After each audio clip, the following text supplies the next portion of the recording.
हरियाणा विधानसभा चुनाव परिणाम को लेकर जो रुझान निकलकर सामने आ रहे हैं उससे ये तो साफ है कि भारतीय जनता पार्टी लगातार तीसरी बार सत्ता में आ रही है। हालांकि अभी तक के रुझानों के मुताबिक कांग्रेस भी रेस में बनी हुई है। अगर बात शुरुआती रुझानों की करें तो उसमें कांग्रेस को बड़ी बढ़त मिलती दिख रही थी। सुबह जब 8 बजे पहली बार रुझान सामने आए तो उसमें बीजेपी कांग्रेस से काफी पीछे दिख रही थी। कांग्रेस सुबह 8:45 बजे तक रुझानों में बहुमत हासिल कर चुकी थी। इसके बाद जैसे ही 9 बजे तो सीन पलटना शुरू हो गया। इसके बाद बीजेपी ने कांग्रेस से सीटों के अंतर को लगातार कम करना शुरू कर दिया। 11 बजते बजते बीजेपी ने रुझानों में बहुमत का आंकड़ा हासिल कर लिया। बीजेपी की इस बड़ी जीत के पीछे शहरी और ग्रामीण सीटों पर उसकी पकड़ भी एक बड़ी वजह है। अब सवाल यह कि आखिर बीजेपी ने कुछ घंटों के अंदर ये खेल कैसे पलट दिया। ऐसे में बीजेपी की इस जीत का विश्लेषण किया जाए तो इसमें ग्रामीण और शहरी वोटर्स का झुकाव सबसे अहम माना जा रहा है। अभी तक जितने भी परिणाम आए हैं उस मुताबिक हरियाणा की 30 शहरी सीटों में से 21 सीटों पर बीजेपी आगे चल रही है। साथ ही साथ लगभग 70% शहरी वोटर्स बीजेपी के साथ नजर आ रहा है। वहीं अगर बात कांग्रेस की जाए तो वो सिर्फ 7 शहरी सीटों पर बढ़त बनाए हुआ है। वहीं बात अगर ग्रामीण सीटों की करें तो बीजेपी फिलहाल 28 सीटों पर बढ़त बनाए हुए है। इससे पहले बीजेपी के पास 19 ग्रामीण सीटें थी। खैर जो भी हो, अगर भारतीय जनता पार्टी इस बार के चुनाव में जीतती है तो वो एंटी इनकम्बेंसी के नैरेटिव को भी मात देगी। साथ ही तीसरी सरकार बनाने के साथ साथ प्रदेश की सबसे बड़ी पार्टी बनकर भी उभरेगी।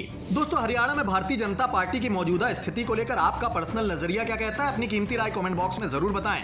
साथ ही देश की तमाम सियासी खबरों से खुद को अपडेट रखने के लिए वीके न्यूज के अलग अलग डिजिटल प्लेटफॉर्म से आप यूं ही जुड़े रहें। हरियाणा और जम्मू कश्मीर विधानसभा चुनाव परिणामों का मैं हार्दिक स्वागत करता हूं।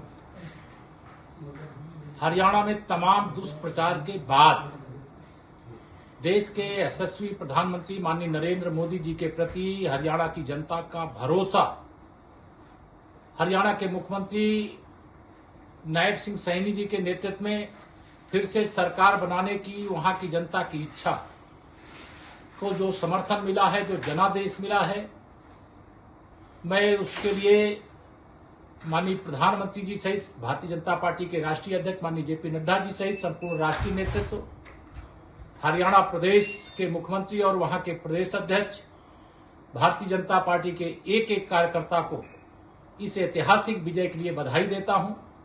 यह विजय साधारण विजय नहीं है। तीसरी बार हरियाणा में भाजपा की सरकार बनने जा रही है। ये कांग्रेस के अहंकार की हार है।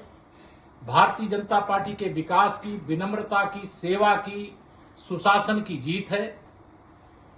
मुझे पूरा विश्वास है जिस प्रकार से शानदार विजय हरियाणा में मिली है, इसी प्रकार की शानदार विजय आने वाले समय में महाराष्ट्र में और झारखंड में भी भारतीय जनता पार्टी प्राप्त करेगी।